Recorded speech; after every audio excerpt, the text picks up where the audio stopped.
What's up, everybody? Welcome back. I'm Jenny Grind, and today's grind is sisterhood. Sisterhood. I don't think I really even knew what sisterhood was, but I'm sitting here with one of my besties, and in Philly, right before my birthday, and I really couldn't be happier that I'm here with you. So thank you for doing this, because I know it took you a minute to decide whether or not you were going to do it. Well, yeah. So I appreciate you talking about this with me, and it's sister. I wanted to talk about this because it's tough. It's tough for me. It doesn't come easy. So it's something that we continuously work on. But I wanted to, while I was here, trying to kind of get your insight on how we evolved as friends and how we continue to work at this thing. And how it's not perfect, but so let me just start. I'm one of 4 children. I have 3 brothers, no sisters. So all in all, I'm a boy mom through and through. So it's not a coincidence that I have 3 boys. I kind of know how to do boys. But sisters was hard. I had 2 god sisters, and although they didn't live in the house, they didn't live in the house with me, so it was always trying to just adjust when I went to their home. But let's talk about me and you. So I guess we would have to go back to the beginning. Let's take it back, way back, back into time. How many years? Going back. That was 2010. Yeah. So it's been 10 years then. Yeah. Since we first met at work. Mm-hmm. I wasn't looking for friends, and she forced me to be her friend. I did. She just kept coming by my desk and, hey, how are you? Mm-hmm. What's going on with you? Mm-hmm. Trying to talk to me and stuff, and I'm just like, lady, I'm trying to work. I don't Team know what your new problem friends. is. She was no new friends. But I was a newly imported from Philadelphia to Charlotte, so it was different for me. I didn't know how people were down there yet. Mm-hmm. I felt like they were overly nice, and coming from the north, it's like, what's your motive? Yeah. Why are you so nice? So the culture thing. Yeah, that was different. But and then my Latin side came out and was like, I'm gonna love on you. I'm gonna love it and squeeze it. Like Elmira. Like, yeah. And she's gonna love me and accept me. Yeah. So it eventually developed, and I was like, I guess I'm not gonna get rid of her, and turned out she was cool. Turned out she wasn't a psychopath. So And now I'm not. So you still might be. That's yet to be determined. Yet to be determined.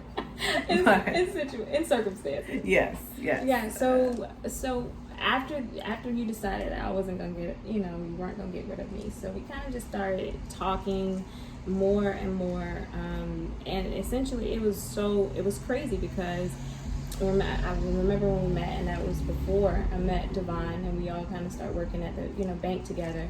Mm-hmm. And his last name was Heath. Yeah. And that was another crazy thing. So my married name is Heath, and then my family has Heath as a last name as well. Yeah. So I was like, oh, which is not a common last name for Black people. I mean, so we really could honestly be. My husband and you. I mean, we could be related. Yeah, we could be. Yeah. So that was a thing, and then another thing that we have in common is coming from a bigger family. Yeah.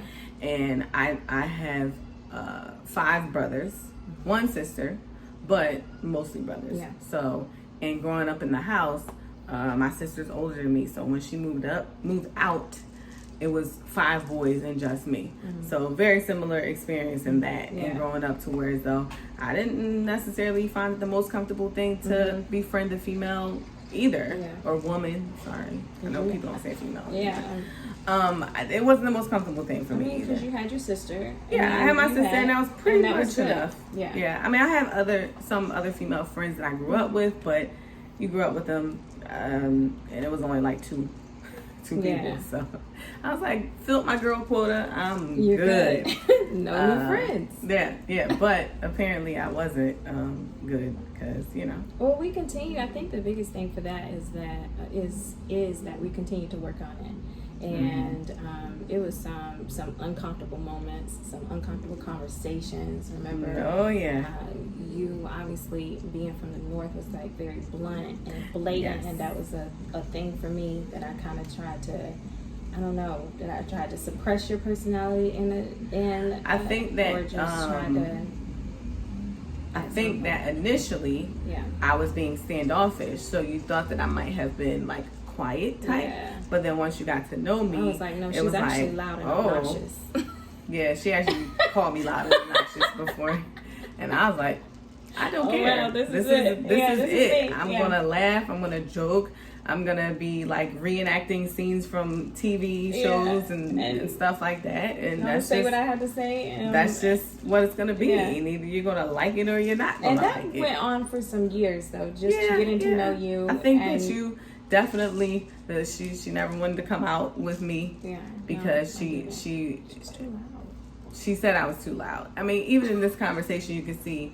She's like talking very, you know. But you know that's me. And I'm just like more boisterous. Yeah. My volume is turned up a little more. But I think that was good contrast because over the years I was able to learn that I can tone it down some, and she was able to learn that she could just let loose a little bit more. She can, you know, it's okay to do that. It doesn't mean you're coming undone or whatever. I know. So I think we learned from each other as far as that.